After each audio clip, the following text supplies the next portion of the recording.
bienvenue dans cette grande balade au soleil. Je me trouve au cœur de l'Occitanie et plus précisément à Béziers, ville touristique située entre la mer Méditerranée et le canal du Midi. Et regardez-moi cette magnifique vue.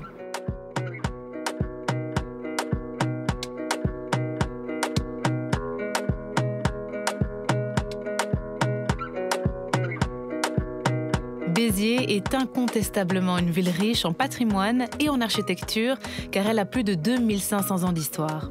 Perchée sur son éperon rocheux et dominant la plaine, la capitale du vin veille sur d'immenses domaines et ses châteaux d'apparat bâtis au XIXe siècle. Et pour en apprendre davantage sur la ville de Béziers et ses alentours, je retrouve Sarah, ma guide de l'Office du tourisme. Hello Sarah! Bonjour Laura, bienvenue ici à Béziers. Merci beaucoup, c'est ma toute première fois à Béziers, donc je suis vraiment trop contente d'être là. J'ai aussi eu l'occasion de me balader dans la ville, qui est d'ailleurs pleine de charme. Et je me demandais, la ville de Béziers, géographiquement, elle se situe où ? Alors géographiquement, la ville de Béziers est très bien placée puisqu'elle n'est pas très loin de la mer Méditerranée. Et puis on a, comme on peut le voir juste derrière moi, les montagnes du Massif central qui sont à peu près à une petite cinquantaine de kilomètres. On a également de ce côté-ci toute la province de la Narbonnaise, puis quand on va un peu plus loin, Toulouse, et de l'autre côté, Montpellier. Donc on a des très grands axes autour de nous. Et j'aperçois juste derrière toi un cours d'eau, c'est lequel ? En effet, c'est le fleuve l'Orbe qui vient prendre sa source dans le Massif central. Le fleuve longe Béziers et puis va se jeter dans la mer Méditerranée à quelques pas d'ici. Et d'ailleurs, si nous avons une aussi belle vue de l'Orbe, c'est tout simplement puisque nous sommes à côté de la cathédrale, sur la colline Saint-Nazaire, donc à côté de la cathédrale Saint-Nazaire et Saint-Cels, qui date à peu près du XIIIe siècle et qui a une assez longue histoire d'ailleurs. Elle a été incendiée notamment pendant la croisade des Albigeois. Et puis, elle a été reconstruite entièrement en gothique, mais sur la base de la cathédrale romane. Donc, on a un vrai mélange de styles. Alors, ce qui est clair, c'est que la ville de Béziers est vraiment magnifique. Hein. Mais qu'est-ce qui fait sa particularité ? Alors, la particularité de Béziers, c'est d'être une ville de tradition et de garder toutes ses traditions. Oui. C'est-à-dire qu'on va encore avoir toutes ces fêtes, qu'on va encore fêter toute l'année, notamment les férias en août, qui sont de très grandes fêtes très importantes ici. Et puis, on a également les caritades en avril et plein d'autres fêtes toute l'année. Bon, on comprend bien que la ville de Béziers est super dynamique, et donc j'imagine que vous proposez aussi pas mal d'activités. En effet, on a pas mal d'activités. On propose des activités pour découvrir le patrimoine, comme les visites guidées, les chasses au trésor ou encore il y a aussi le petit train. Et puis, on a des activités un petit peu partout, puisqu'on a quand même un lieu emblématique ici, les 9 écluses de Fontserrane. Et puis, on a aussi l'Orbe, sur lesquelles nous pouvons faire plein de balades en canoë ou même en paddle. On a aussi plein de sentiers à vélo et à pied. On a le tout dernier sentier qui relie les 9 écluses de Fontserrane à la cathédrale. Cette nouvelle liaison douce est magnifique avec sa vue imprenable sur le Pont-Vieux. Cet édifice incontournable est resté pendant très longtemps le seul point de passage de l'Orbe sur le chemin de Marseille à Toulouse.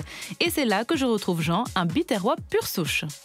Bonjour Jean. Bonjour Laura. Comment ça va? Écoute, très bien, je suis heureux de t'accueillir dans notre magnifique ville. Mais je suis ravie aussi car on m'a dit que tu étais un très grand connaisseur de la ville de Béziers. Un connaisseur peut-être un petit peu, mais je suis surtout un très grand amoureux de ma ville. Oui. Ah, mais raconte-moi tout alors, je suis vraiment curieuse. Ah, mais tu sais, Béziers, c'est une ville, si on veut raconter son histoire, ça va prendre beaucoup de temps, tu sais, parce que les premiers vestiges qui ont été retrouvés à Béziers datent de moins 750 avant Jésus-Christ.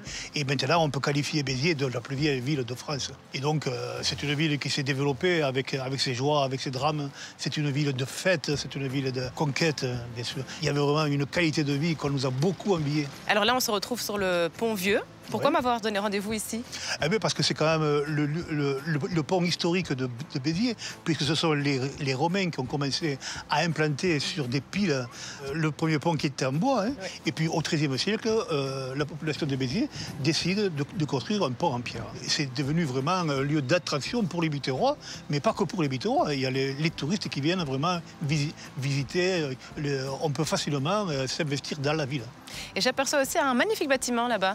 À quoi servait-il? Alors ça, c'est d'anciens moulins qui appartenaient aux évêques et puis aux propriétaires de la ville. C'était des moulins qui servaient à moudre le grain, à faire de la pâte à papier après, à faire de l'huile d'olive aussi. Et aujourd'hui? Et actuellement, c'est occupé par des artistes qui prennent ce lieu pour pouvoir peindre, puisque la lumière, vraiment, le soir, elle est extraordinaire. Et en résumé, comment qualifierais-tu la ville de Béziers? Ah, alors qualifier Béziers, c'est difficile. Bon, mais moi, je vais laisser parler mon cœur un peu. Je vais dire que c'est une terre d'accueil, voilà. C'est une ville magnifique où tout le monde y est bien, toutes les communautés s'entendent parfaitement. Et si tu te promènes dans Béziers, d'ailleurs, tout le monde a le sourire chez nous ici. Tu vois, on est toujours prêts à s'embrasser parce que les uns les autres, tu vois. Tout le monde est bienvenu à Béziers, voilà. En me rendant à Valras-Plage, station balnéaire de Béziers, je ne peux que confirmer les propos de Jean. Les Biterrois sont accueillants et chaleureux. Par exemple, chaque mardi de l'été, les vignerons locaux se retrouvent en front de mer pour proposer au public une soirée festive et conviviale. J'en profite pour découvrir les vins de cette magnifique région. Bonsoir Sophie. Bonsoir. Comment ça va? Très bien, merci. Et toi? Super. Alors j'ai entendu dire que tu étais une vigneronne très réputée dans la région. Oh, une réputée, je sais pas, mais je sais que j'aime énormément mon métier et je le retranscris à travers mes dires. Alors dis-moi, quels sont les types de vins qu'on retrouve ici? Alors ici, on trouve des blancs, des rosés et des rouges. On a la chance d'avoir une belle plaine où on peut faire les trois couleurs. Et après, on a beaucoup de variétés de raisins.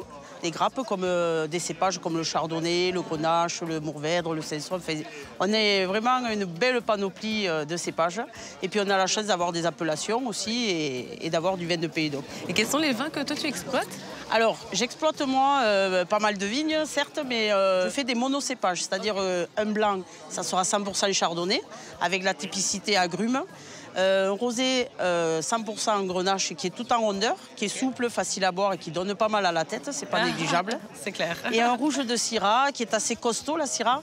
Mais le fait d'être une femme, peut-être je personnalise un peu plus ce cépage et plus féminin, plus facile à boire. Très bien ça. Et où se situent tes vignes? Eh bien pas loin, on est à 3,5 km de l'Orbe, où sur le chardonnay, ça se situe là. Et sur le rosé de Grenache et le rouge de Syrah, c'est sur le plateau de Vendre, à 3,5 km aussi et demi.